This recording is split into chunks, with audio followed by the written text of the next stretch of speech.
everything we have to Beer. is Beer. itself. Beer. So many choices. Only no function beer well without. Woohoo! Beer!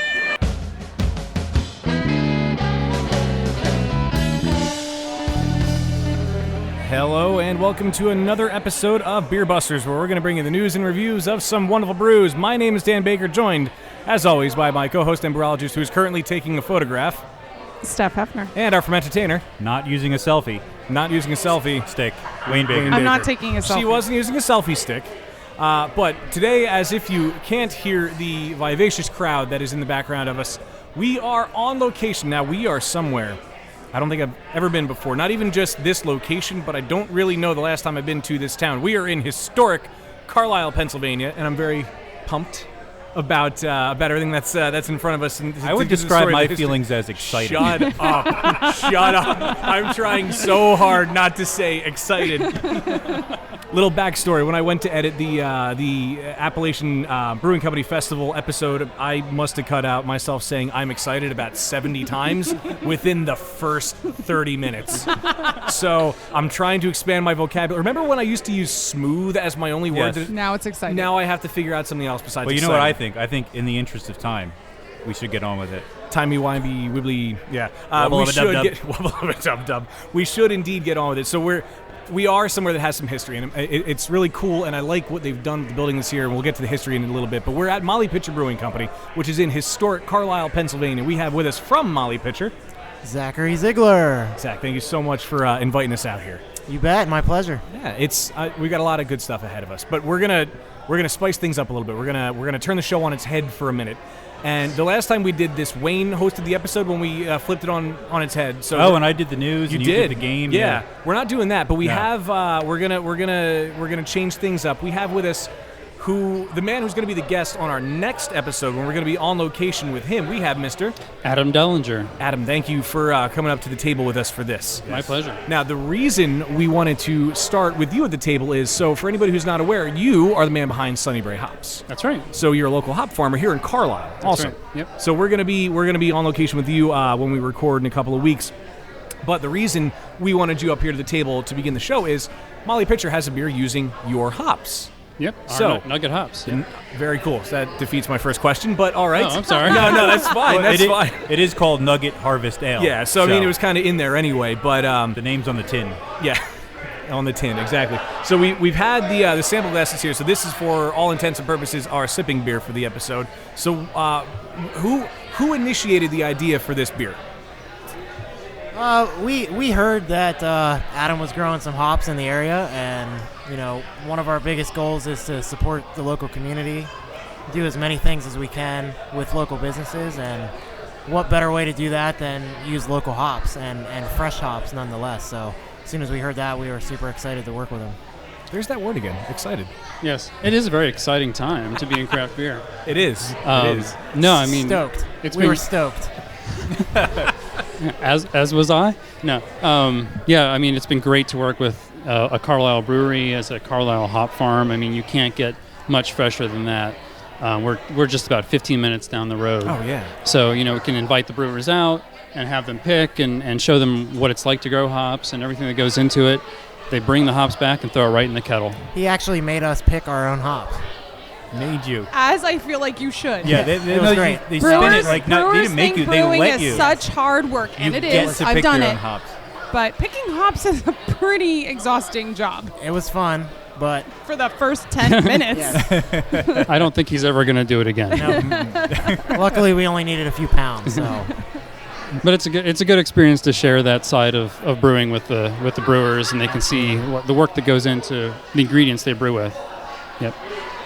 So were you here on the day that Zach brewed this beer? No, actually, I think we all met at the farm, and they picked, and a couple of folks from Molly Pitcher came out and picked the hops, and then came back and brewed, and I stayed back and farmed. They went and brewed, and I stayed and farmed. Yeah. Farm I like life. it. Yeah, farm life. So I have a bunch of questions I want to ask you about hops and hop farming and stuff, but obviously we should probably save that To be continued. until we're at the hop farm. So in the let's meantime, talk about the beer. Yes, instead. this beer that's here in front of us. I really like this beer. I really, really, really like it. it has the great hop character. The nugget hops really come out in it, but at the same time, it's also surprisingly refreshing. I Yeah. think, Right. Oh, yeah. for such a hop-forward beer. And there's just a hint of sweetness to it. There is. That's nice. That balances It is nice, yes. It's something that's really, really good on a day that's oddly warm. It was way too hot out today, but this is nice and refreshing as the first beer that I've had today. I'm very eager to finish it. Steph handed me a list of synonyms for excited. Oh, we have a made him a thesaurus now. I mean him as a thesaurus for excited. Yeah. Right. So, Zach, tell us about this beer. What's in it? All that good stuff. We used a little bit of dried nugget. So we did this as part of our Taste of the Tap Room series, which is a small. We brew it on a Sabco, so it's 10-gallon batches. We used a few ounces of dried nugget, but for the most part, we used Adam's fresh, just picked nugget hops. So for the last 20 minutes of the boil, we added approximately 1.5 pounds or so, maybe a little bit more, continuously for the last 20 minutes. Other than that, it's mostly just base malt, a little bit of aromatic in there, but for the most part, we wanted to focus on the fresh hops. We wanted to get as much of that in there as possible. You know, harvest season only comes once a year. You might as well embrace it, enjoy it. So that's what we went for. Yeah, and the refreshing character, I think, comes from the fact that it is fresh hops, because you get all these different oils when you use a fresh hop in a beer that you wouldn't get if it's been dried down and processed in some other ways. So that sort of gives it, sometimes it could be like a little vegetal or grassy, but just a little bit more kind of bright and fresh tasting. So it's really nice for once a year to have this experience. And that's when with fresh hop beers, it's kind of a race. You know, I mean, if you really want a fresh hop beer, you got to have your hops nearby. You got to get the beer when it's young. You got to drink it when it's fresh. So being, down the road from the brewery, I mean, about as fresh as it gets. Lucky you are? Yes. Short of you growing hops out back here, that's about as fresh as you're going to get, which is Can't pretty beat awesome. 15 minutes. Yeah. About 2 turns to get to his place. Wow. There you go. Super You said it local. didn't have a very creative name. 2 Turns Harvest Ale. 2 There turns. you go. You're and- welcome. You can 2 have that one for turns free. And a hopperphone. The next one will cost you, though. The next one will cost you. I really do like this beer, though. This is great. This is the second in a series of 3 fresh hop beers with Sunny-Bray hops in them. We had a Chinook one a couple weeks ago, and then the third one's coming out after this. Yeah, we also did a Comet. We used 2 pounds for the last 30 minutes of the boil with the Comet. We had a little bit more available of the Comet, so Will that be out within 2 weeks? that will be available not tomorrow, but the next Saturday. So So by the you'll time save we a growler record- for our next episode? Sure. All right. Maybe we can bring a growler out to the farm. Yay! I like the sound of So that. It to sounds be like a continued. plan. To be Yes. continued on many, many levels. Excellent. But this beer is phenomenal. It's great. I'm very exhilarated by this beer. Ding, ding, ding. But yeah, This will be a good drinking game, people. gonna Every say, time he we have a uses a drinking word game. besides excited, well, then what happens when I say excited? then you have to pound a pint. I've got to. Oh, all right. It's a good thing Rich is actually driving me tonight too. Cool. Yes. Well, Adam, thank you so much for explaining this beer to us a little bit, and I'm happy to say that you'll be our next guest because we get to go in depth on the beer procedure, the beer process overall. Yeah, which but- should be fun. Great. Look forward to it. Awesome. Us too. I am speaking- awaiting it with bated breath. I'm trying not to. But yeah, Adam, thank you so much. Been awesome. Take care. So now that we have a preview of things to come, a taste of hops to come, if you will. Don't give me that look, Wayne. He's so witty. Sort of. We have a little bit of news we have to do.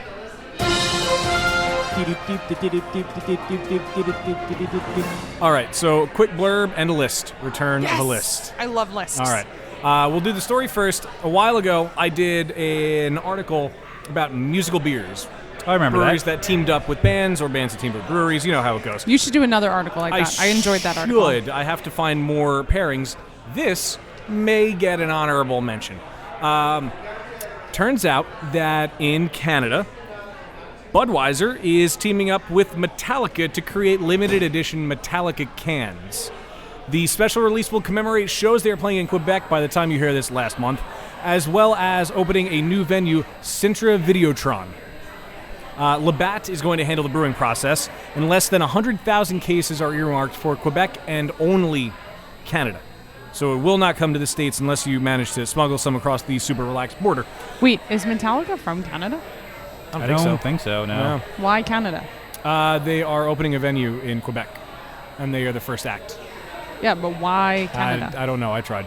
Budweiser has partnered with legendary rock band Metallica to channel the brute force of this historic show and be inspired by its vibrations, its energy, and its decibels to create a beer in the image of power of rock.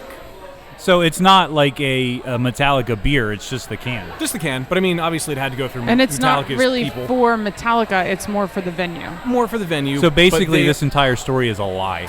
Well, a 48-foot Metallica-branded tanker was driven to a recent Metallica show, according to the Quebec City venue, where it was serenaded by the band and was driven back to Labatt to be canned.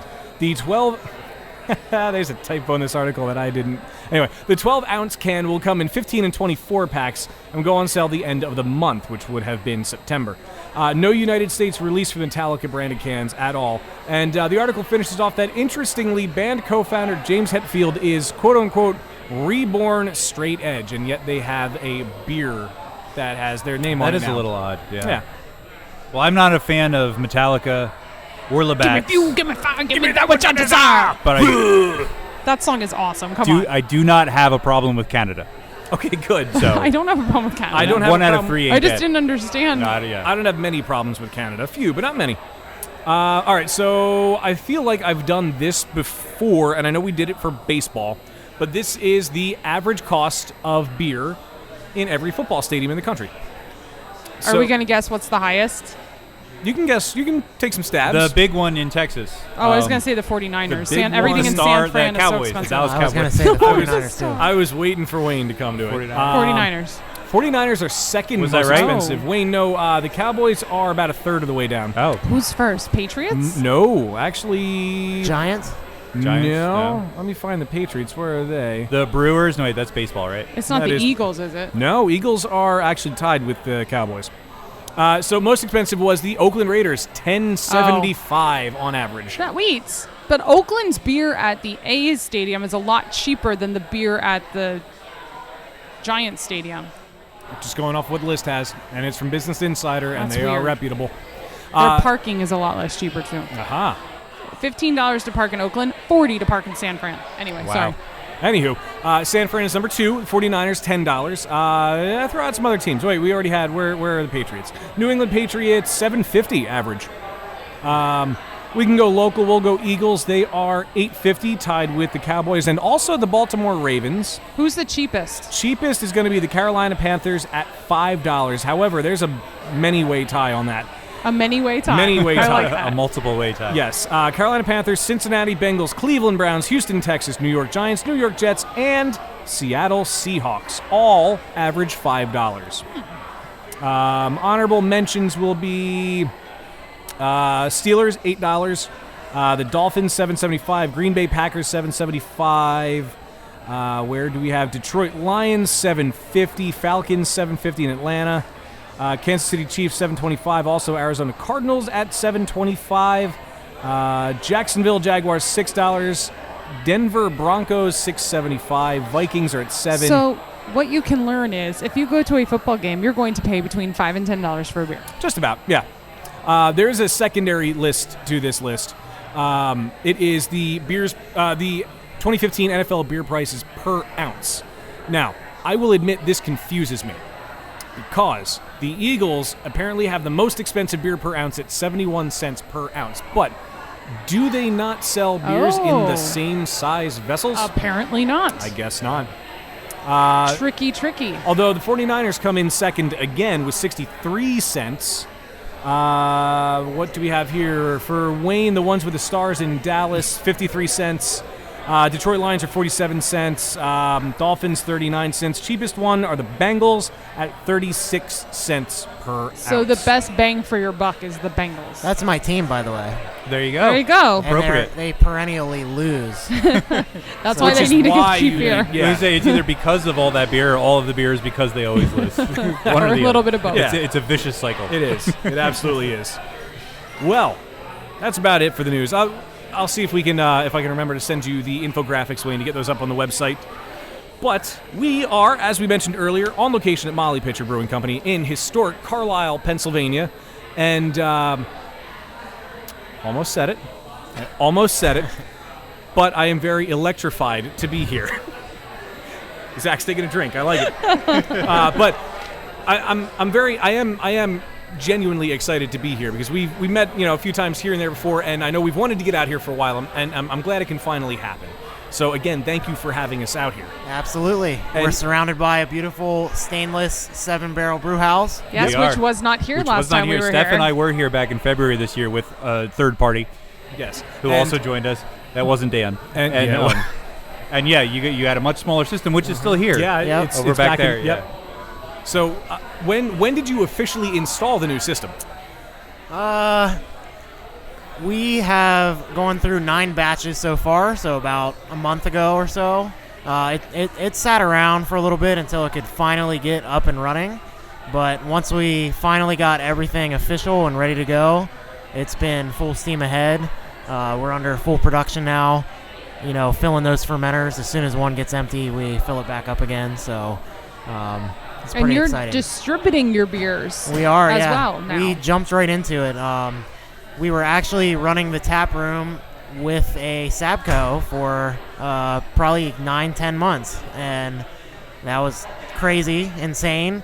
But once we finally got the 7-barrel here, we decided to jump right into distributing so that we could buy more fermenters and just continue to grow. So, we jumped right into it as soon as we possibly could. As soon as we had beer sitting in that cooler, we decided to... It's going to go out the door to somewhere. Yeah. Immediately. So are you just sending out to local Carlisle places right now? It's pretty local so far. We're self-distributing.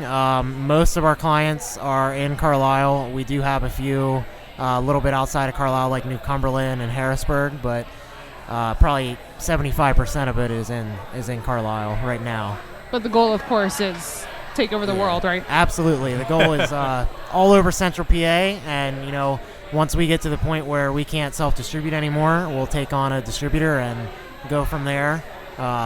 We set out to be a distributing brewery. We wanted to be way more than just a brew pub, so that's what we're looking to do. Now, how long with the new 7-barrel system? Did it take you a lot of time to sort of dial in your recipes, get the kinks worked out of how the system behaved, and scaling up and all that? It was definitely an interesting first couple of brews. We tried to make an IPA, and it turned out being more like an Imperial IPA.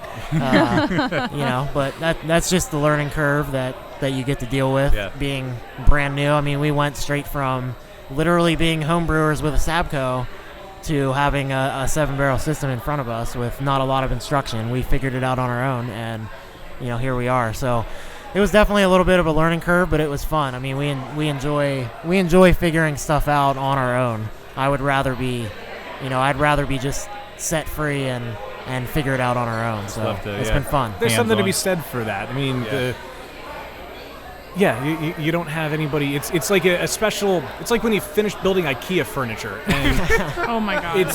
Don't give me that. No, it's a special level of accomplishment that comes with it. Just this is much more important than that. I don't think I've ever actually successfully finished. I usually storm out of the room and make someone else. I've never finish bought it. IKEA furniture, so I wouldn't know. So when you say we, who are the other partners you are speaking of? There's 4 partners in the business. Myself, Tim Forless, he brews beer with me. Brandon Bear.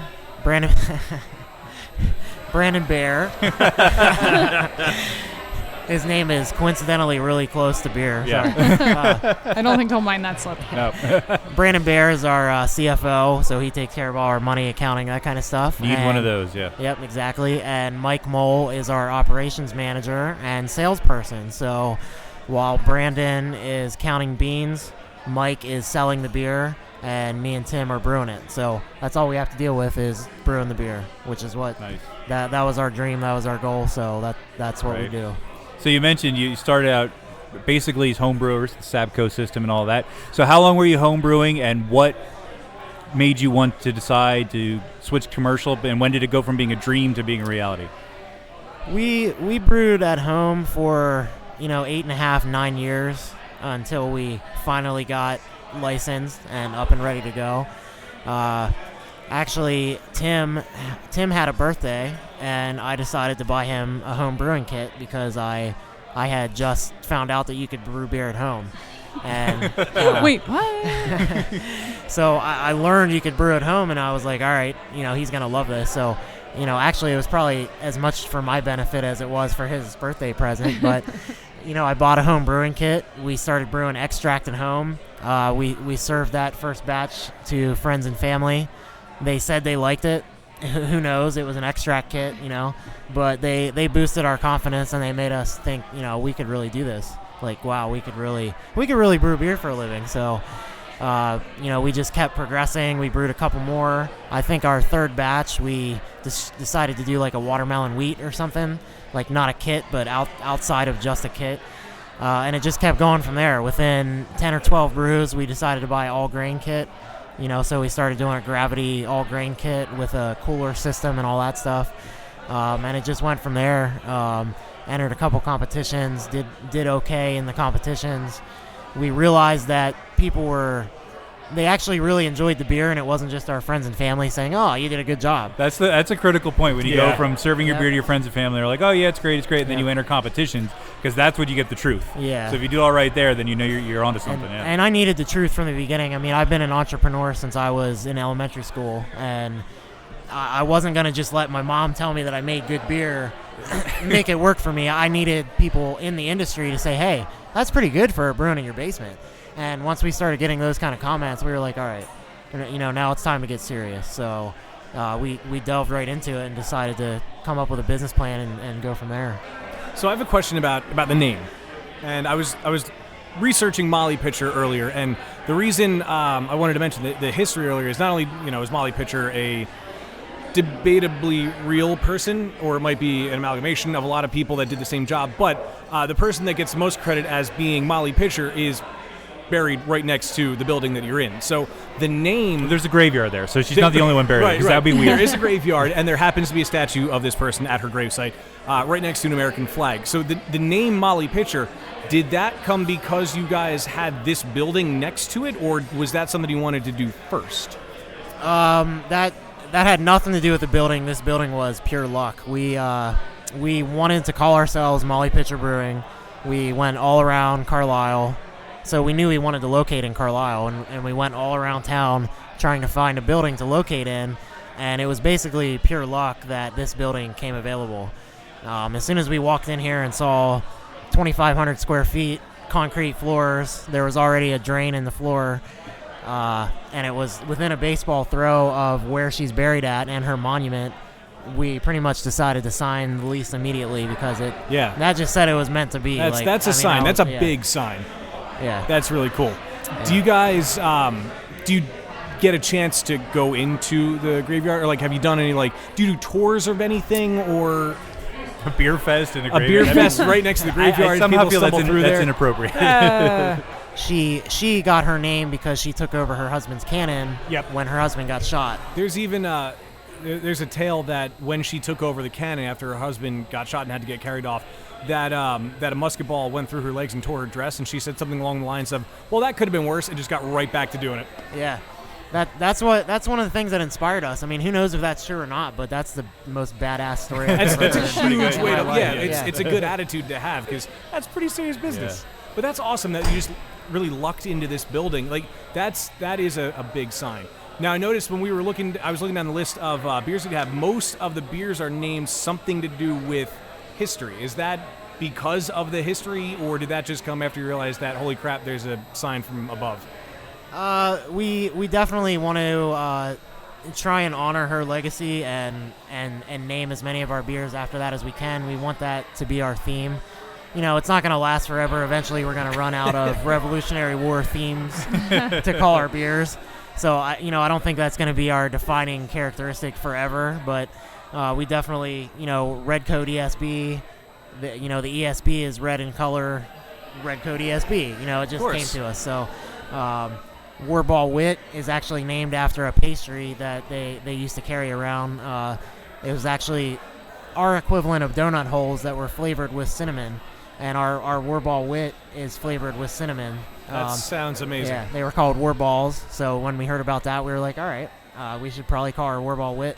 We should probably call our Wit War Ball Wit. Yeah, War Ball Wit. Yeah, so it just all kind of came like that together name. like that. War ball wit. And you also have the Revolutionary War decor. You've Yep. got the American flag over there. Some rifles or muskets or I whatever you didn't call them. notice those until I'm right going now. to go ahead and assume, since you serve alcohol in this establishment, that those are not functioning. Those are definitely fake replicas. Yeah. Well, did you see the tap handles, Wayne? The tap handles Oh, are yeah, revolutionary yeah. pistols. Yeah, those are pretty awesome. So it is a cool theme. Like you said, you probably will run out of names eventually for beers based Yeah. on Revolutionary War. They could just themes. call you. Yeah. You always have a good come up name with for a beer. ideas. Of course. But it's a cool theme, and it's always nice to walk into a brewery, a tap room, a brew pub where there is a defined theme. It's not just like, Yeah. here's a bar, here's beer, you know. And I was in branding, graphic design, web design before this, so I wanted to have an overreaching theme that not just have a brewery, but have something that everybody can come together behind. Let's get behind Molly Pitcher, Carlisle, PA, rather than just, let's brew some beer. Yeah. There's more to it than just that. Yeah. Brewing beer is great, but there's more to it than just that.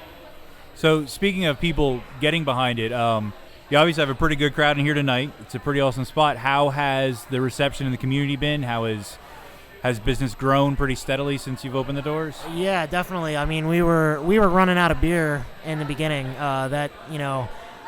We were only open 2 days a week when we first started. We could barely keep up with the Sapco. Today was actually batch number 352 Wow. on the Sapco in 9 months. Wow. So 352 10-gallon batches in 9 months on the Sapco will make anybody go crazy. Oh my God. and thank the lucky stars that we finally have a 7-barrel that we can brew most of our beers on. So it's definitely been steadily expanding. Coming here on October 1st, we're going to be open Wednesday through Sunday, so we're adding an extra day. We started being only open, I think we were open 3 to 8 or something, like 2 days a week, and now we're open 3 to 11 on Saturdays, Fridays. On Saturday we're open noon to 11. So, we keep adding more hours to it as we build up our stock of beer and are able to stay open more. The local businesses have been really great and wanting to carry our beer. Most of them have actually came to us and said, hey, we really want to support you guys. That's great what you're doing. Do you have any extra beer that we can get? And when we have the extra beer, we're like, yeah, absolutely, we would love yeah. to support you. And So. you are filling growlers now, correct? Yeah, we fill growlers now. Yep, of all of our regular year-round beers. Very cool. And you have 8 taps, but you'll be going up to 10. Is that correct? Yeah, coming here. I'm not sure when it's going to happen, but within the next couple weeks, we're going to be going up to 10 taps. So we're going to have 8 of our year-round beers on all the time, and then we're going to have 2 Taste of the Tap Room beers at all times. And our Taste of the Tap Room is basically what we brew on our small system. That's where I get to go crazy and experiment. I get to make the hot pepper beers. I get to make the chocolate beers. Something that we might not want to make 200 plus gallons of, but something that we can have fun with and be able to only have here. It's certainly not going to be distributed out of here, but very similar to a Trogue Scratch series. Everybody's familiar with them. Yeah. That's what it is. And those are awesome, and it's always cool. It's going to be fun when you find a brewery that has a 7-10 barrel system, but then also has the smaller 1 barrel, system in the back, and you're like, okay, that's where you do the really interesing stuff. Yeah. There's And that always is really something cool. different to try when you're there. And that's pretty awesome. What's the craziest one that you've made? Well, myself and Tim do all the brewing, and we're not really fans of pumpkin, but we just made 2 pumpkin beers the other day, so that's going to be pretty cool. Thank you for waiting till September. Yes, it's not going on tap for a couple weeks yet. Thank you for that, too. So what we're doing, this is pretty cool. He came up with his own recipe, and it doesn't have pumpkin in it. It's a pumpkin pie spice beer. Right. I did one that had some spices and actual pumpkin in it, and we're going to put them both on tap at once as part of our Taste of the Tap Room. And everybody that comes in is going to be able to vote on which one they like the best. Whichever one wins, we're going to brew again and put back on tap more towards Halloween. Oh, cool. So that's cool. It's a cool way to involve our people. I mean, it's like a family here. The people that come in here are like family to us. They're supporting us. We get to know them. It's not just going into a bar where there's hundreds of people and you don't know the people. We know most of the people that come in here. I mean, it's friends and family. They become our friends and family, so we like to include them when we can. So. That's a really good way to look at it. Everybody knows your name. I was going to say that too. But yeah. No, that's awesome though. And do you think you'll do more voting like that to get everybody involved? Yeah, I think now that we have our 7-barrel here, we are able to basically only brew Taste of the Tap Room on our small system. Right. So 3 or 4 times a week we're brewing something crazy, and we're having a lot of fun doing it. And all of our flagship beers are on our big system, and that we have the capacity to support that. So now we can play around on the small system and have fun and be able to have people submit their ideas. Our Cannonball Kolsch was actually a Facebook contest to come up with a name for it. And, cool. And somebody came up with Cannonball Kolsch, and we were like, all right, that's cool. So we chose that. So, we like to include people like that, do what we can. As many Taste of the Tap Room batches as we can possibly come up with. That's what we're going to be working on. That's where we get to be creative and have fun. So Awesome. Well, and before we get to tasting these beers, you do also serve cider here and wine. Yeah, I wanted to ask about that. So the cider's from... the cider is from Big Hill Cider Works in Gardner's, Pennsylvania. They have 4 different kinds of cider that they offer, so we always have them in bottles. Most of the people that come here want our beer, but there are the people that come in that want something else, or maybe they need something that's gluten-free. So we normally have a couple different kinds of their cider in bottles, and we also sell wine from Knob Hall Winery, which is based in Pennsylvania. So we have 2 or 3 kinds of their wine available. And that's for when Steph comes here with her mom. Yeah, exactly. Mom gets the wine. That's right. And Rich still gets to drive. And we get the beer. Speaking of, shall we? Shall we? Beer me! Beer me! Beer me! Beer me! So there's a couple of beers that magically appeared in front of us, and they all look very tasty. And I have to give a special thank you to the wonderful woman behind the bar, because not only did she fill our glasses for us and bring our flight trays, but she also included a little one with water in too. Yeah, I love that. Really Every flight appreciate should that. include a little thing of water. Yeah. Cassie Forless, shout out. There you go. Yes. Thank you so much. Make sure she listens to this now so she hears the shout out. They better all listen, right? Yeah, anyway. It should be mandatory for everybody that works here. They're going to play it on loop in here. Or we could do an 8-hour episode so it lasts an entire brew day. There you go. The podcast episode for brewers. For brewers. That's not what we could do is come in on a brew day, set up in the corner, and talk and watch them brew. And we could insert music too. Yeah. If you guys want to sweat, you're more than welcome to come in and do that. Can't be as bad as Bad Boobies. Yeah, that was. It's so cramped in there. Wait, did you do it in their brew house? Oh yeah. Oh my goodness. Yeah. It's not much of a house. It's like a brew shed. Yeah. It's very small. It was still fun though. It was a lot of fun to do it fun. there. I learned something because I had never brewed anything before. It was fun. Yeah. We did habanero, Nice. of course. Of And I course we had- pureed all the habaneros Yes. and added them. Yes. Was that the 13 pounds one instead of 13 peppers? Well, he wanted to put 2 peppers in, and I said, no, we're putting in the whole box. But then after the fact, I think he was glad that we made that decision. Yeah, there was a good amount of heat that came through. As somebody who doesn't really like spicy things that much, It was a good beer. I suggest we drink the beer that's here because agree. I'm getting thirsty. So what are we starting with? We're starting with our Cannonball Kolsch. It's a traditional German Kolsch, but we put our own little twist on it. I was going to say, be careful with that word traditional. Yeah. it starts out traditional, but then we put our own little twist on it. It's got German spalt hops in it, German Pils malt, and then we get to put our own twist on it. We put a little bit of lemon lime in it. Gives it a nice little finish at the end.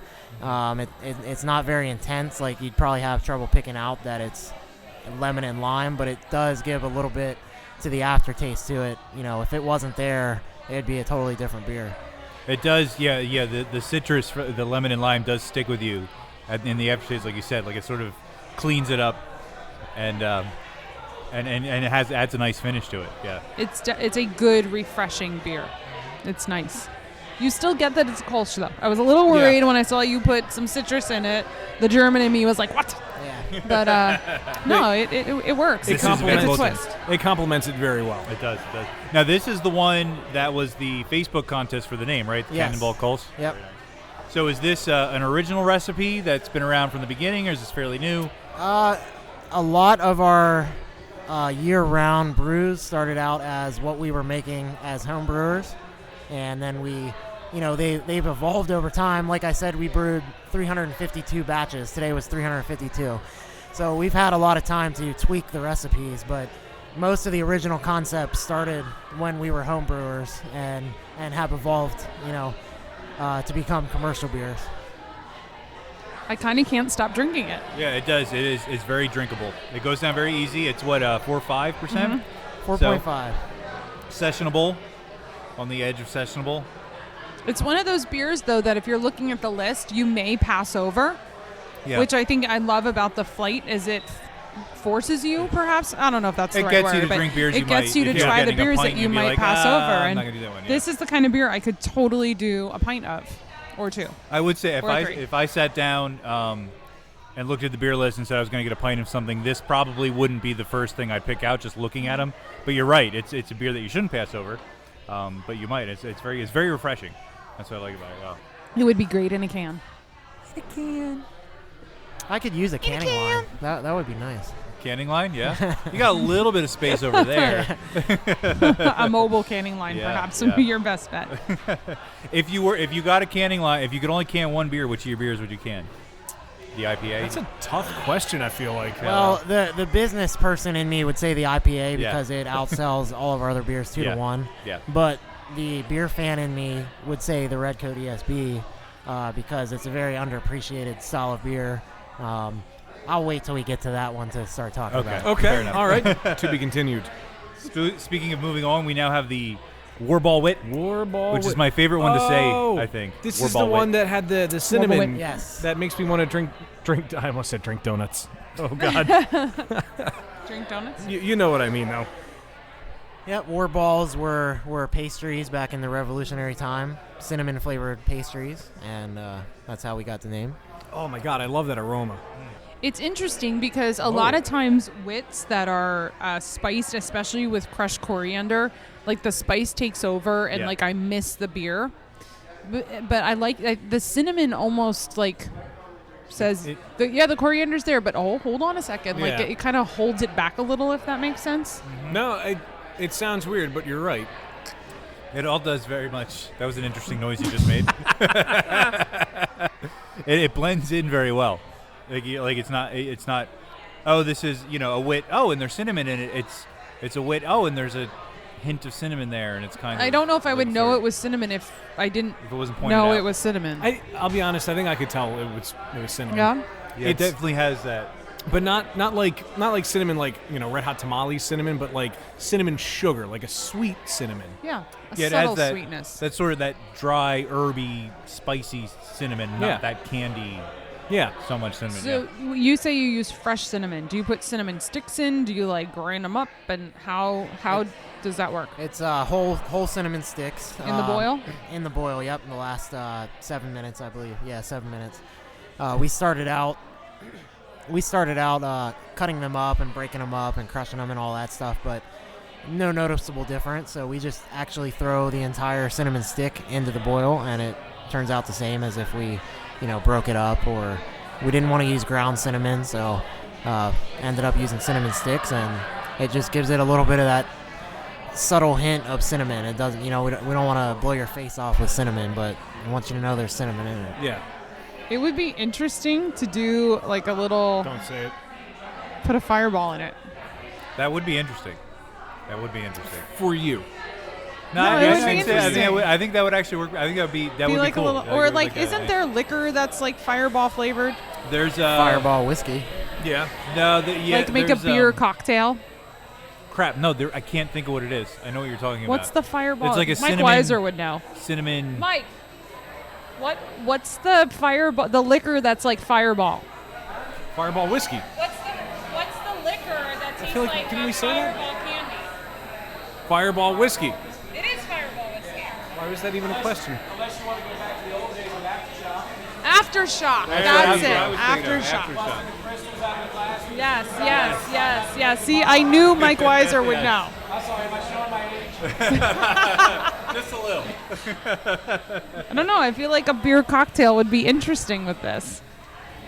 It would. It's worth a try. Ideas. We'll bring that up again at the end of the episode and see.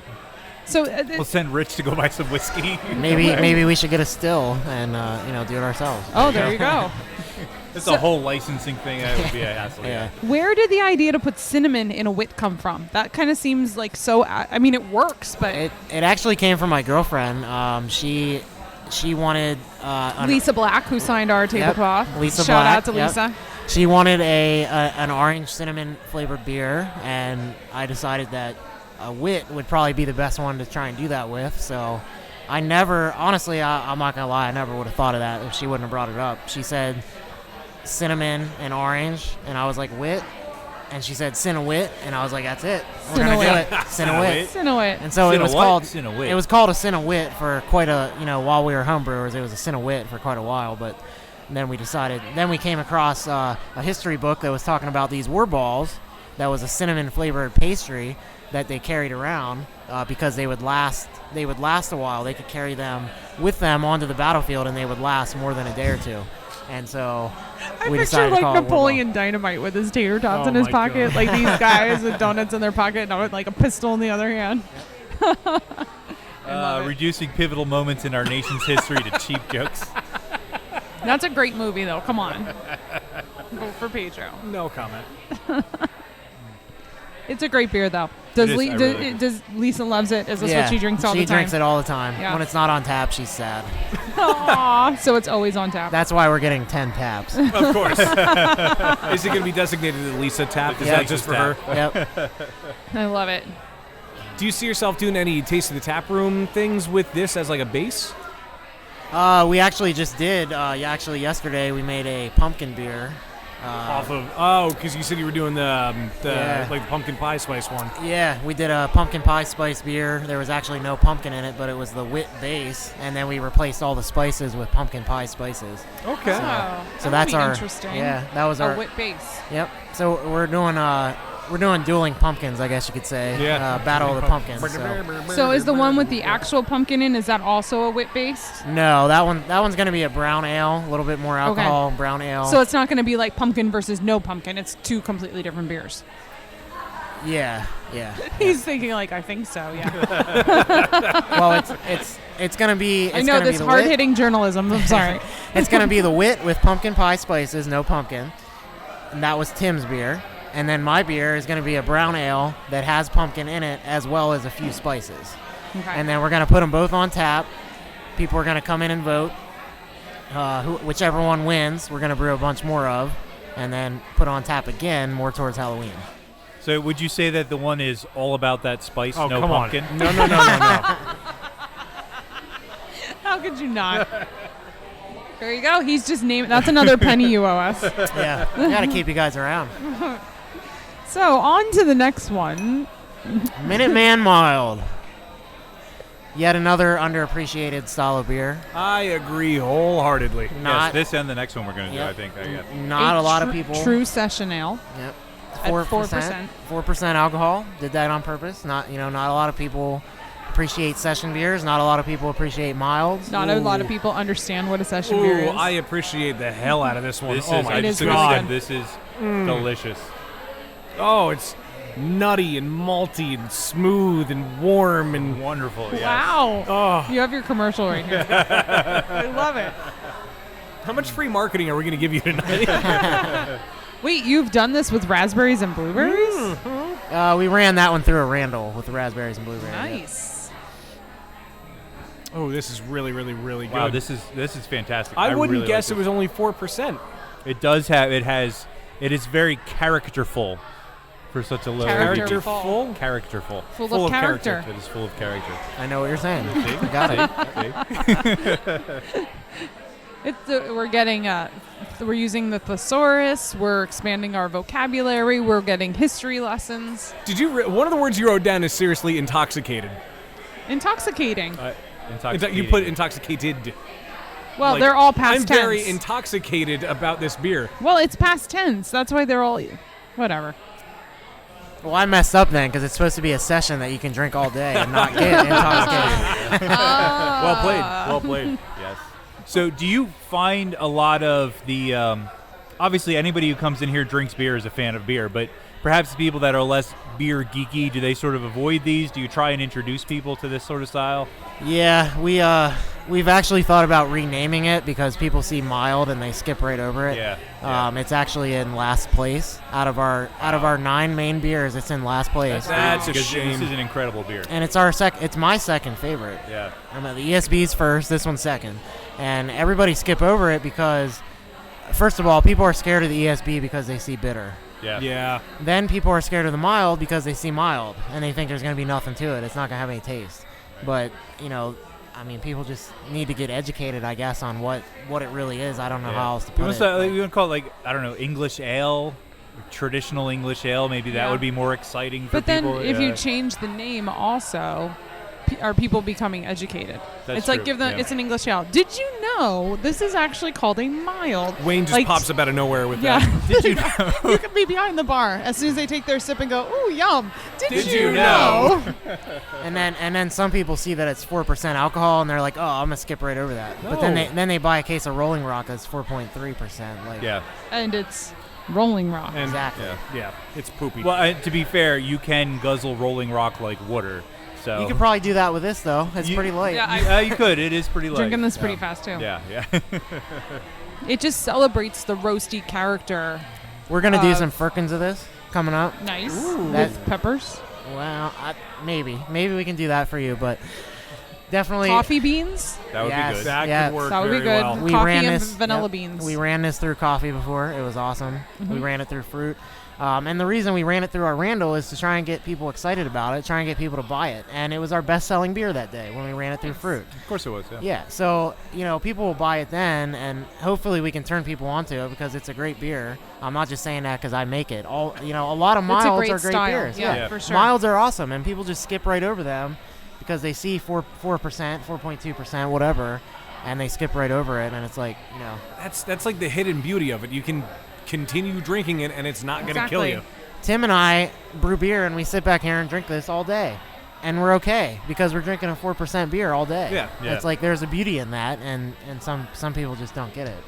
Well, I mean, those are the people that they just want to go out and drink whatever they can to get drunk, pretty much. Exactly. Well, and the nice thing about this is not only is it a low alcohol beer, but it also gives you that the strong roasty malt characters without drinking a really thick stout or porter Yeah, that's typically can be higher in alcohol and can fill you up too. I like that this is a thinner body and you can drink more because it's not just about the alcohol, it's also about how it fills you up, because you have a stout, even if it's 4%, it's thicker and more viscous, and it like stays with you a little more. Yep. And you're like, One- I'm not drunk, but I just can't drink anymore, I'm full. Yeah. One thing we've instructed our bartenders of is if somebody says they don't like dark beer and we have the mild on tap, try and push them to the mild. Yeah. Because we have turned, I can't even tell you how many people we've turned on to dark beer who said they'd never drink a dark beer. I hate dark beer. I won't drink dark beer.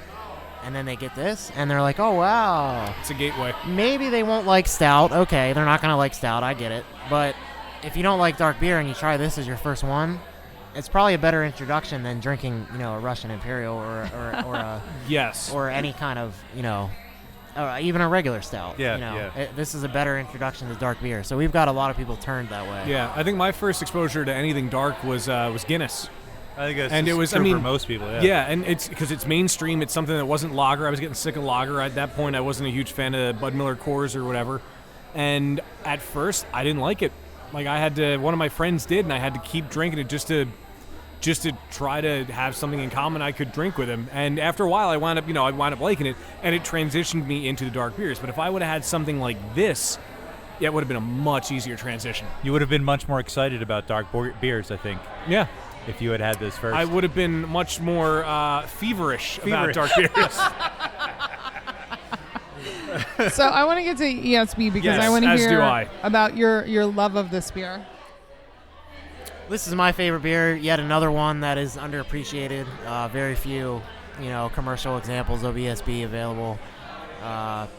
We decided we wanted to make an ESB, and we started making one, and it came out red, not really on purpose, and that's how the Red Coat name came about, and it just worked so perfectly. We decided to call it Red Coat ESB. It introduces people to malty beers. Maybe not so much as the Minuteman Mild, but it's got that malty backbone to it. It's it's got melanoidin in it. That's probably mostly what does it, but a little bit of chocolate to make the color, but for the most part it's melanoidin that you're tasting. And I just think ESBs, they need to return. They need to come back. Yes, I agree. Well, and I kind of feel like they're starting to, because in our adventures, we have, most breweries that we visited have an ESB, and most brewers that we talk to speak very highly of not just their ESB, but the style in general. And I think English styles, including, mild like we just had. And I think English styles are starting to become more popular, at least among people like us who drink every beer that we see to try it. Yeah. You can only drink so many IPAs. Oh, yeah. And we love hops as much as the next people. Like, one of the original newspaper articles about us, it had a quote in it from us that said, I forget exactly what it said, but people misinterpreted it to say that we didn't like hops, and they thought that we weren't going to make IPAs, and they thought that we weren't going to use a lot of hops in our beer. And we had a few people say, hey, you guys are crazy. You're not going to make IPAs? I was like, no, you got us wrong. We love hops as much as the next guy. I love hops. I want to try every possible hop available. I want to make every possible hoppy beer. I love hops. But we think there's a lot more to beer than hops. Yeah, you're right. There's a underappreciated whole category of beers, and that's malt-forward beers, and that's what this ESB is, and so we're trying to get it out there to people. It is really tasty. It is. I think I like the mild a little bit more. I do too. I have to so agree, far, to be the honest. mild and the Kolsch are my two favorite. But this is a very good But ESB. they were all very good. It has that malt forward character. It has that.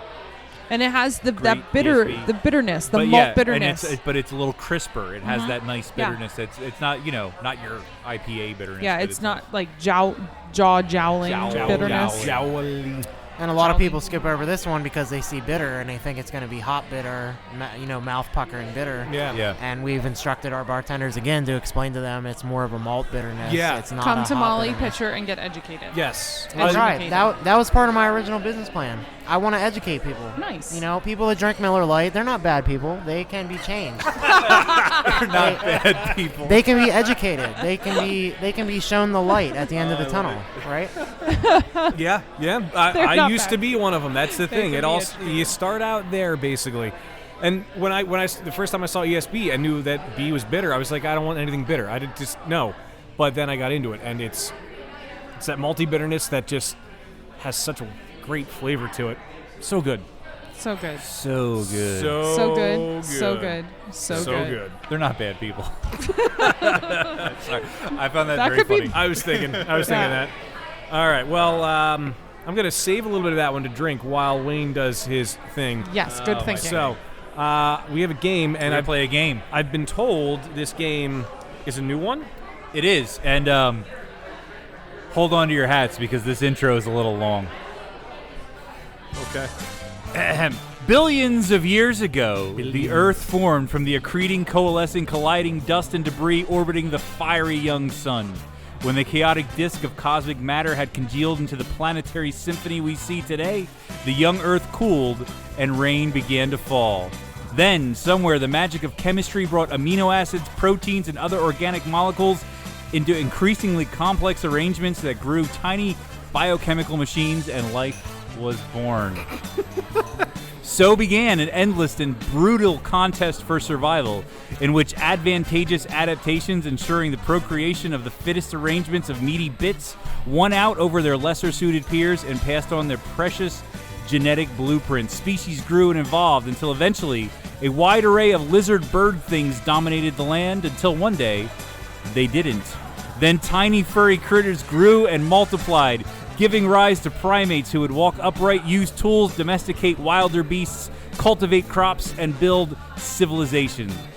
Primitive Please tools keep listening. It's almost over. became ingenious machines. Machines gave birth to industry. One day there were computers, and then the internet, and finally, podcasts.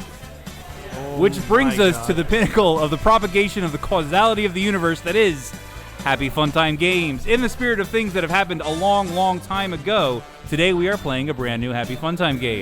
Sweet. And this is a game all about strange versions of beer from the past. Is that what it's called? It doesn't have a name.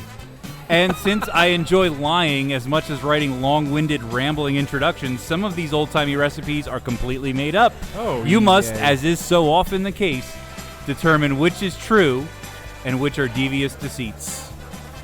So, for all of you who fell asleep during all of that, I'm going to tell you about old beer recipes, and you have to tell me whether it's a real thing or if I made it up. Okay. Okay? Okay. And we will begin, as always, to my left with Dan. And we are starting with cock ale. This is a 17th century recipe for a beer that was made using a whole male chicken. This is not something that, to my knowledge, at the time of recording is being produced by any brewery today, though it is certainly only a matter of time. The recipe uses a 6-month-old chicken boiled in ale with spices and dried fruit. It is said that the cock ale is invigorating. Now imagine that last sentence with the word ale removed. I did. Is that real or is that fake? Oh, this Dan. is why you mentioned animal flesh earlier in the car. That is. Yes. Wow. Oh, God. Is it true? Did I make it up? Cock ale? Cock ale? Cockle? I'm going to go real. You're going to go real. Steph, what do you think? That hurts to think of. I'm going to say real, too. Steph's going to say real. Finally, Zach, excuse me. Apologies. It's real. Zach. It's real. It's real. I It remember is. reading about it. It is, in fact, real. It is 100% real. Moving on to Steph. Guessing first And on this 100% one. messed up. It is kind of messed up. Well, slightly less messed up is egg beer. It was a beer that used egg as one of its central ingredients. It was made by making a kind of batter with the flour and egg being thrown into the wort. The batter would set the beer fermenting. Presumably the batter would contain some wild yeast, and the cough was consumed while it was still fermenting. I can vividly imagine hipsters sipping on this today. Is that real, or is that Well, there fake? was the beer where they threw the pretzels in. I don't know. I'll say real just because I know it takes more work for you to make shit up. All right, good strategy. Zach, do you think that's real, or is that fake? I've read a lot of books, and I don't remember reading about that. So you're going to say I'm fake? going to go with fake. You're going to go with fake? Okay, Dan, what do you think? I'm going to side with Steph. I'm going to go real. You're going to go real as well. Good strategy, because that is, in fact, real. We It was know a- you. It's okay, Jack. That's an unfair advantage. It was a real thing that Yeah, but people usually we really did. lose, so. Wait, he said Jack. Does Zach get a chance too? Do I get to go Exactly, yeah. You didn't know you had an alter ego. No, he's disqualified. Who's what Zach? happens. Who's Zach or Jack? That's what happens when I try to say so many words after drinking several beers in a row. It doesn't work so well. But, Zach, you are up first to guess whether this is real or fake, and this is bird shit brew. Though the Roman Empire was more known for its love of wine, the ancient Romans were no strangers to brewing. One recipe that gained popularity and was likely originated in Egypt involved the addition of bird droppings, particularly those of the cormorant. The droppings were believed to provide invigorating energy, mental balance, and, of course, increased sexual stamina. This rather disgusting additive was likely added during the boil pre-fermentation, so the risk of disease was largely mitigated, but it's still gross. Is that real or fake? Wow. Wow. Wow is the answer. I'm going to have to go with fake again. You're going to go with fake on that one? Okay, Dan, what do you think? I'm going to say fake. Dan is going to say fake. Steph? That sounds like you. It sounds like me. I'm going to say fake. I'm not sure how to take that, but you are absolutely correct, as Yes. is everyone else. That is fake. I made it all up. All right. All right, we're going to roll back to Dan for our next one. And this is Toxic Intoxication Henbane Beer. May date back to Neolithic times, and it contains the highly toxic plant henbane. It is so toxic that even smelling the flowers causes dizziness. A relatively small amount of the leaves brewed in a batch of beer will act in a similar fashion to a strong antidepressant drug, inhibiting the reuptake of the neurochemical serotonin. Users of this beer apparently reported mixed feelings from joy to hallucinating mundane daily chores, but they got off lightly because drinking this beer in large quantities can in fact be deadly. Is that real or fake? That's a good question. What would you say, Wayne? I am posing it to you.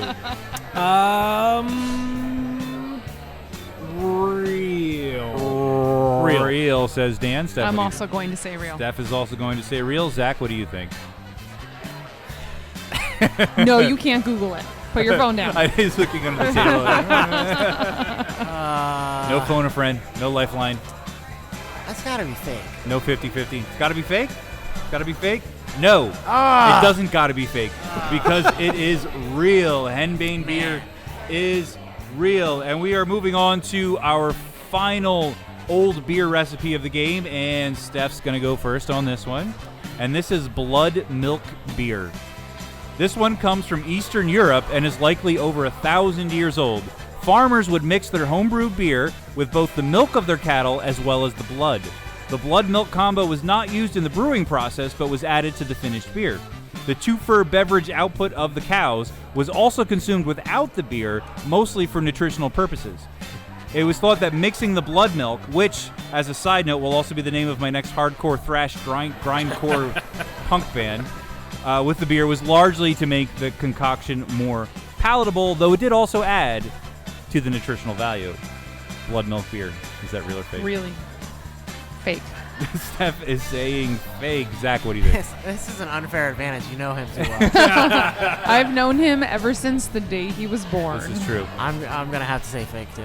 Fake as well? Okay, Dan, what do you think? I'm going to say fake because you can't get, the only way to really get the blood out of the cow is to, You cannot Stop. get blood. Don't think that hard about it. Stop. Stop. Well, You cannot get blood from stone, but you can get blood from cows. Well, obviously you can get blood from cows, but like you can milk the cows, but if you kill the cows for the blood, you lose the source of milk then too, unless you just have an abundance of cows. You can milk the cows. How many cows did they have? You can stab the cows. They had lots of cows. Well, yeah, but like, do you just walk up and be like stab and then put a cup underneath it? Well, yeah. Wow. How hard is that? You just mined it in like 10 seconds. Well, yeah, but the cow's gonna kick you. Is it real or fake? It's fake. All right, Thank good. God. It's fake, so everyone was right. But I will have you know Oh dear. Oh God. that Did you know? it is a fake beer recipe, but there were ancient tribes of people who mixed cow's blood with cow's milk and drank it. That's disgusting. So that You part is know real. the weirdest stuff. I know the weirdest stuff. I'm glad we've evolved as a society. Well, I'm going to add up the points here, and I don't think I'm happy with this outcome at all. At all.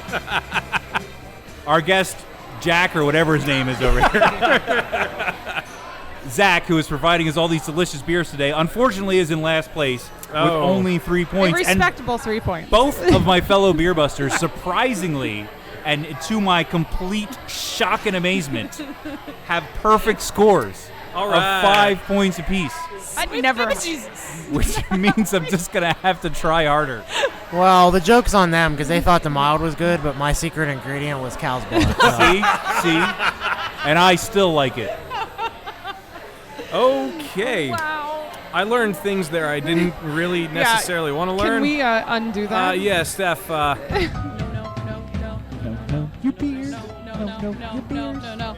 Know your beers. What do you got? So fall is my favorite time of year. Because of especially- pumpkin things, right? No. Okay. Especially to attend beer fests. GABF happens in September. Oktoberfest is going on in Munich. Yorktoberfest is in a few weeks in York. And I could go on and on. Consider the Great American Beer Festival for a moment. Arguably the best fest of the year. This year in 2015... Can I consider it better if I stroke my beard thusly? Yes. This year in 2015, GABF added 90,000 square feet of hall space and expanded to nearly 750 breweries, a new record. The festival also featured a new section called Meet the Brewer, where roughly 100 brewery booths were there featuring brewers and brewery employees for people to go up and talk to. They even have an app that can help attendees find their favorite festival beers. This festival sold out in 1 hour and 17 minutes during public sales this year, and an estimated 3,500 beers were poured at the festival, the biggest selection of American beers ever served. There were also over 60,000 attendees expected, and back when the first festival was held in 1982 at the Harvest House Hotel in Boulder, there were only 22 breweries, 40 beers, and only 800 attendees. So needless to say, beer fests have become a big deal. So I was Googling and trying to figure out what to talk about in this episode, and I found an interesting article from our friends at Beer Advocate. Yes, I frequent their website, and they have some... You weren't Googling, you were on Beer Advocate. Yeah, I'm on there. It's like when I get my list from Thrillist. But I don't read the reviews. They have good articles. But anyway, they had an article giving suggestions, offering their suggestions for how they prepare for a beer fest. Because I'm like, well, you know, these guys go to a lot of beer fests. They hold their own beer fest. They probably know what they're doing. So I thought I would give you their 7 suggestions for how to survive and have the best experience at a beer fest. So the first thing they talked about was tolerance. You have to know your tolerance and perhaps build up your alcohol tolerance prior to attending a beer fest. They actually recommend drinking 6 to 10 beers a day leading up to the fest. Maybe I don't have that checked. And then they say this is not a limit, but a base to get your body used to the alcohol and its effect. Now, in no way is Beer Busters Podcast recommending or suggesting that you drink 6 to 10 beers a day, because I don't think I would do that, nor could I do that. It's a bit excessive. Not every day. But building up your tolerance, an interesting suggestion. Every Friday or so when you record a podcast. That's right. So second, of course, sleep. They recommend that, of course, you try to get your 8 hours of sound sleep. Sleep is so important to prepare for a beer fest. Next is hydrate, which I preach all the time to my friends and to you guys. Probably, in my opinion, the most important part. You cannot get enough water in your system. Not only does it help to detoxify you, but it also counteracts the alcohol, which strips water from your system. And as we learned in previous episodes, being dehydrated is one of the number one reasons why we have those great hangover symptoms when we wake up the next morning. Next is eat. This will not only replenish your system, but it will help to absorb the alcohol so you don't get drunk too quickly. And they also recommend taking some sort of vitamin mineral supplement. That never hurts either. I think that's my favorite step. All right, eat. Fifth is moderation. Appreciate what you're drinking and always practice moderation with your drinking. Know your buzz level and sure maintain it, but don't exceed it, because that's when you're going to run into problems. So don't be one of those people that goes up to the table and goes, all of this beer, chug it, all of this beer, chug it, all of this beer, just so you can get 3 check-ins on Untapped in 5 seconds. Even I won't do that. Come on, people. And then you're one of those people afterwards knocking over trash cans in the parking lot. Exactly. While the rest of us are trying to pack our tables up and get in the car and go home. Of hazelnut chocolate porter all over yourself. Seriously, well, that's people. less obnoxious. Seriously, that's people. just funny. So next, of course, something we've talked about before is milk thistle. Used for thousands of years, this herb, if taken correctly, promotes the protection of your liver by aiding in the detoxification process and stimulating the production of new liver cells. It is also an antioxidant, more powerful than vitamin E and vitamin C and vitamin E, if I can talk. And of course, before using, you should consult your doctor or pharmacist. Finally, their last recommendation, do not smoke. Smoking will dull your sense of smell and taste, and perhaps could even cause permanent damage. It is said that it can take as long as you smoked for your senses to return to normal, if that. And the last words of wise from our friends at Beer Advocate, they say respect, always, always respect the beer. And I can appreciate and agree with that. Yes. And take your DD to a buffet afterwards. Absolutely. Or a place with wings, or a mac and cheeseburger, or whatever his heart desires. Because people, if you have a DD, treat them right. What about eating yeast? Like, I think they defunct that, didn't they? That's what I thought. Wouldn't the word be debunked, not defunct? So did he actually say that, or no? Apparently. He said it, and it's been debunked. Okay. Debunked or defunct. Okay. Been defunct. Makes sense. Okay. On that note, I think we should have a couple more beers.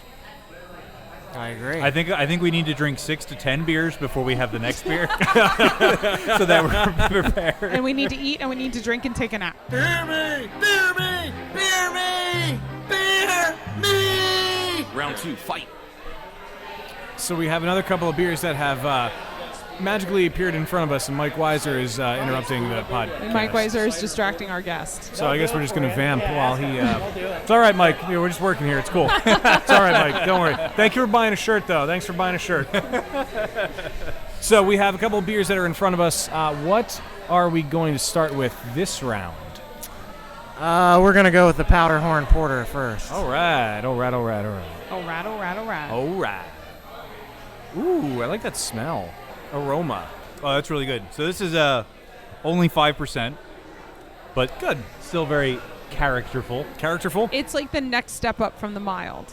It is. It is reminiscent of the mild, but it's obviously a little darker, maltier. more viscous, a little darker, a little like, roastier. It's like mild plus. Mild plus. Mild. Same Nuts. yeast, same chocolate malt, a little bit more of it. There we go. So it really is mild plus. Lots Called more it. crystal, a little bit sweeter. Yeah. It is nice and sweet. So what is a powder horn? That's what they used to carry their black powder in, like the bull horns, you know. Oh. So You they know, put- thing like hanging on the Yeah. belt. Yeah. Yeah, going with that theme again. No, it's good. It's good. There's a lot of history that it's working its way in. So I like that you have the Powderhorn Porter, but then you also have a black powder stout. Mm-hmm. So it's a nice little twofer. Yep. A twofer. Yes, a little conceptual continuity going on there. We like the alliteration. Yes. That's what I was Alliteration going is always good. I'm a big Yeah. fan of alliteration. for. We tried. And you've got the Patriot Pale Ale, Yep. which is also alliterative. Independence IPA. Yeah. Independence IPA, yeah. I don't know if that works though, because they're eyes, but they're Yeah. not the same sound. Well, we tried, and that's all that counts. Well, if you Cannonball Kolsch. if you say India Pale Ale though, then they're the Minuteman. same. Mild. we will run out of True. these probably soon, so enjoy it while it lasts. Yeah. Not if you hire Wayne. Yep. You will never run out of. Did you listen to the introduction Yeah. to his game? No, you didn't. No, he Nobody fell did. asleep. Everybody just glazed True, over. true. Which Fast is fine forward, because fast I forward. enjoyed it. It's all that matters. You brought that on yourself. I hate to tell you. So I feel we've gone a little off the rails at this point in the podcast. Just a tad. So should we go on to the next one? I don't know. I really like this beer, though. I'm very much Well, you don't enjoying have to drinking it. chug it down now. You can put it aside for later. Oh, put wait, it in we your didn't? pocket with the tater tots. We didn't have to chug it. I'm going to put this in the pocket with the tater tots and move on to another alliterative beer, which is The Independence IPA. But to make it alliterative, we have to say the Independence India Pale Ale. Yeah, there you go. alliterative-ish. Ooh, So this is your obligatory IPA, and this is your biggest seller By far. by far. Yeah, far and away. More than 2 to 1. Wow. So is this an old homebrew recipe, or is this? I mean, we made plenty of IPAs, but we had to adapt it to basically what people were asking for, what they wanted. And it's, you know, of course we made IPAs, like I said, but it was really nothing like this. It's after brewing this 30, 40 times, it has changed so much. It's nothing like what we used to make. So It was a lot more malt forward before, wasn't it? Because It was, this is a yeah. lot more bright and hoppier than I remember Yeah. last time I was here. And at that point, we were making it on the Sabco, and then we were blessed to have a 7-barrel system arrived, and the difference in the beer is just ridiculous. Not only the efficiency in the hop utilization, the efficiency in the mash, but just the beer comes off so much cleaner, so much better.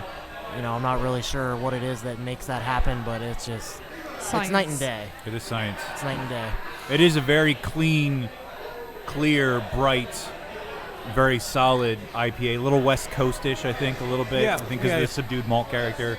But a very drinkable IPA. You do get a little sick of IPAs. I got to admit, Yeah. you do Yeah. get sick of them. But This is good though. It's nice and bright, and you get the sweetness, but it dries up. yeah. What are Yeah. the hops that are in this? Columbus, Centennial, and Cascade. And then we The dry The big hop it. C's. The big C's. Yep, and then we dry hop it with Columbus and Citra. More C's. Yep. Now, is that hop build the same every time you brew it? Yes. Yep. And I assume you've done other IPAs too, as like one-off kind of. Yeah, we've done a couple like tropical ones where we add different kinds of like mango, grapefruit, tangerine, Ooh. whatever, that kind of thing. We got a couple of those coming up. People love fruit in their IPAs. Yep, they'll be going on tap here soon. Yeah, multiple different kinds of IPAs, but this one was the one that kind of stuck. I love the pungent character of the Columbus. You can't argue with Cascade. I mean, I know everybody uses Cascade, but it is what it is. There's a reason they grow so much of it. Yeah. So let's throw it in there. And Centennial's a great hop as well. Combine them all together. Yeah. We use a lot of late hop additions. We've been slowly upping the amount of dry hops we use to try and get more and more of that aroma that everybody loves. One day there will be a hop back sitting over there by my brew house. Nice. Hopefully soon. Well, you mentioned earlier about being misconstrued as not liking hops. And I think if anybody comes in here and says you don't like hops, just hand them this beer. Yeah. Because it's obvious you like hops. This is Yeah. a very well executed IPA. Yeah, it's like a celebration of hops in a glass. It's good. It's interesting how you get quoted in the newspapers sometimes, and people, kind of took what we said the wrong way. I think we were trying to promote malty beers, and people took it as, oh, they're not going to make any hoppy beers. Well, we'd be crazy not to make hoppy beers. Yeah. Everybody Follow likes up hoppy beers. IPA, bitch. Yeah, exactly. It's all the stupid media. Damn media people. Stupid media people. Damn media people. Nobody needs them. Damn the man. Save the Empire. Best movie ever. I love that movie. I have it on VHS. So we had a special guest in the beginning of the episode. Now we have a special guest joining us towards the end. So for our last beer of the evening, we have Chelsea joining us. Chelsea, you may remember, was one of the organizers of Harrisburg Beer Week, Stouts and Stilettos. Chelsea, how are you? I'm doing good tonight. Good. Sounds like you are. I've had a few beers. That's quite all right. That's what we're all here for. Yeah. I think most of our listeners know that, like, after about the hour mark in an episode, that's when everybody's a little tipsy. Gets a little sloppy from there on. Everybody. Everybody getting their drink on. Is that Zach's grin over there right now? No, it doesn't go away now. It's a perma-green. It's perma-green. So, Chelsea, this is kind of one of your watering holes. I know you like to come here a lot. It is. I lived in Carlisle, actually, for about 14 years before I moved out to Dillsburg. So I've worked here. I've drank a lot here. But no, I really like these guys because they have that classical English style that they really do, top-notch quality. And then they like to mess around with like Randalls and running things through like dry hops. So yeah, a beer hunter like me likes some of the edgier stuff every once in a while. We like to play around. Absolutely. Good. Absolutely. And she's willing to try the spice. I got to give her credit. It may turn her face red and melt her face a little bit, but she'll try anything. And make me shriek. Should we forget the shriek that I did the last time? Is it on the soundboard? It's not. It should be. We need the shriek on the soundboard. We need the shriek. We do. I think Tyranny is on the soundboard Tyranny is a on few the times. soundboard. Well, once. Only once? Sticky. Oh, so that is so sticky. sticky. That's the only thing that I managed to get out of that whole episode. That was a fun night. That was the last time we recorded in the basement. It was. The very last time. We've been on the road Yes, ever we since. have just, the people demand us out in public. You guys are awesome, though. You bring a lot of, like, small guy kind of breweries out there. You talk to the big guys. I don't know. It keeps me informed as a craft beer writer. Awesome. That's awesome to hear. Thank you. Somebody else in the media industry. Yeah. I love it. I love it. Damn the man. So are you're the small guy turning into the big guy, right? Yeah. Eventually. We're working on it. Making the transition. Can we high five right now? Like, just right now. Do it. Nice. Nice. There was a Yes. high five. It actually happened. It did for happen. the listeners. We saw it. We witnessed it. But our last beer of the evening. The last beer of the Well, evening. The last beer being recorded. At Right. least. Yeah, that's true.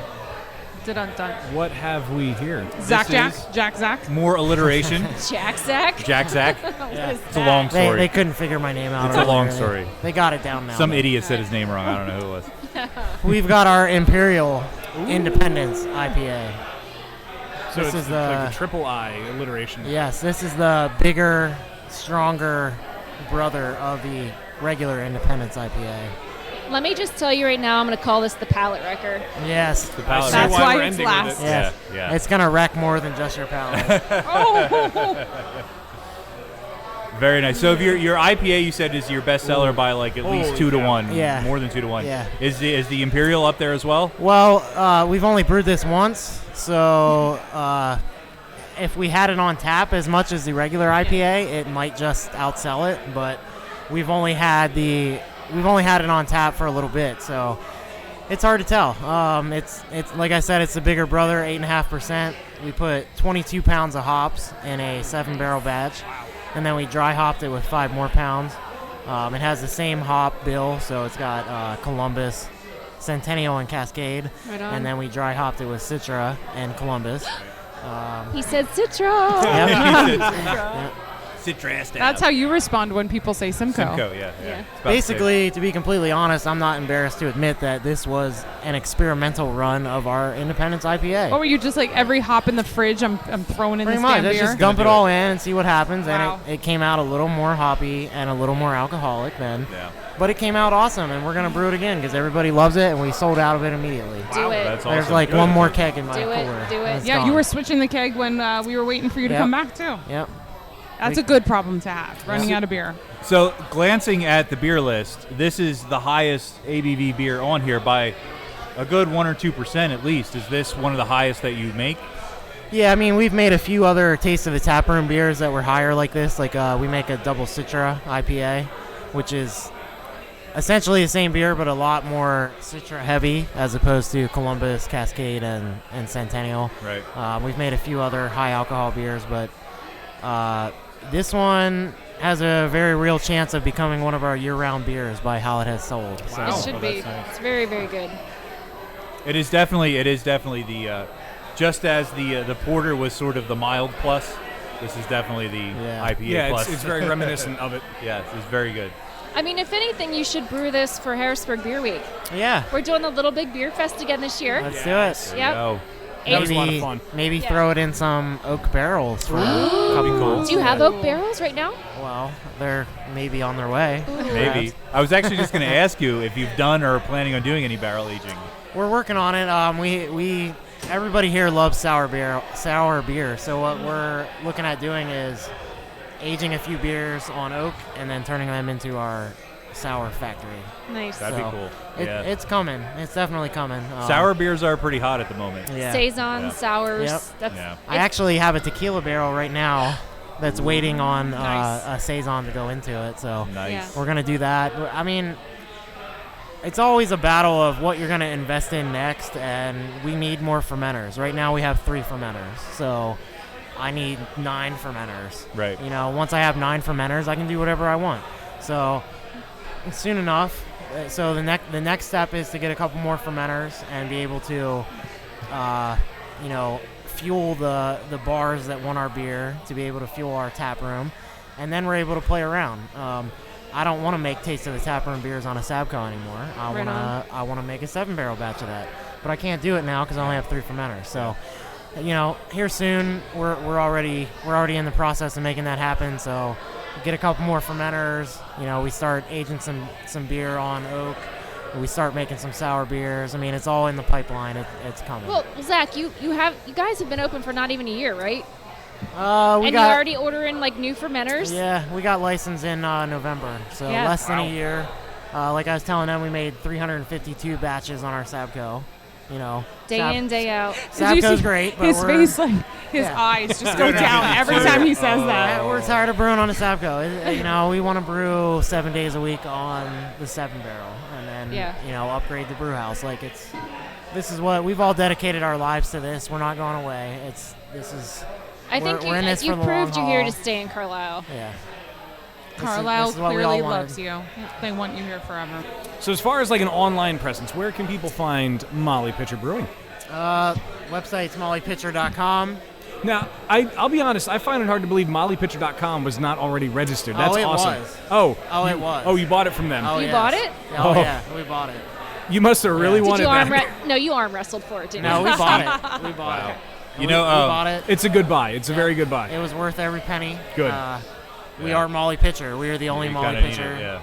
That it was worth it. Well, I so. think the girl down the street Yeah, I was might gonna say. have Yeah, something well, to say about The that. statue We are- over there. we Yeah. are honoring her legacy with you go. mollypitcher.com. Nice save. Yeah, good save there. Yeah. And on the Soch, Facebook.com/mollypitcherbrewing, and our Twitter handle is @MPBrewing. you're not on the Insta. We are. You are on Instagram. Yes. Also at MP Brewing. I think it's. You don't know because I didn't put it on the notes for you. I think it's at Molly Pitcher Brewing Company. Yes. That's a lot to type. It is. Yes. I'm going to look this up. But I also own at Verify that. Molly Pitcher. You own it. Yes. Like you have to pay for So I Instagram. just have to handles. like merge them together, you know. Paid a pretty penny for that one. It was in high demand. Nice. At Molly Pitcher Brewing Company. There Yep. was at one point a Molly Pitcher that existed in California. A brewery? Yes. Are they still around? Yep. No, they changed their name. Because You ran them out of business. Yeah, we did. They saw how awesome you guys were. Like, You brandished your pistols up Yeah, there. that's You're right. like, Yeah, they didn't like it. We ran them out, and so now we are the Molly Pitcher. Awesome. And then those You're pistols like, became the tap we got handles. we got the gravesite, bitch. Yeah, right. I think that means you get dibs. I can throw your drunk ass to her grave. Yeah, she's from here in Carlisle. I mean, they're at Exactly. California. Yeah. So it's come on. okay. So you're born and bred. You are, but I always say Carlisle, but you're like Carlisle. it is Carlisle. Carlisle, not Carlisle. No. I always said no, Carlisle. no, no, no. So Carlisle. us slightly outsiders pronounce it incorrectly. Carlisle. Carlisle. Just slightly. Carlisle. But we include You have, everyone. but you have so to it's get the okay. head movement. Did you see that? Carlisle. Carlisle. Carlisle. Yeah, At you got to do least we're like not- the hen peck. It's like to remind yourself how to pronounce where you're from. At least we're not like the people saying Lancaster. Yes, Just that's don't not say bad. Carlizzle. Carlizzle. Carlizzle. Carlizzle. Carlizzle. Carlizzle, my nizzle. Carlizzle. my God. You move your head the wrong way. Or That was so wrong, right? Whatever you so just did right? right now was wrong. That was just wrong. I have no idea what's happening right now. I don't either. Yeah.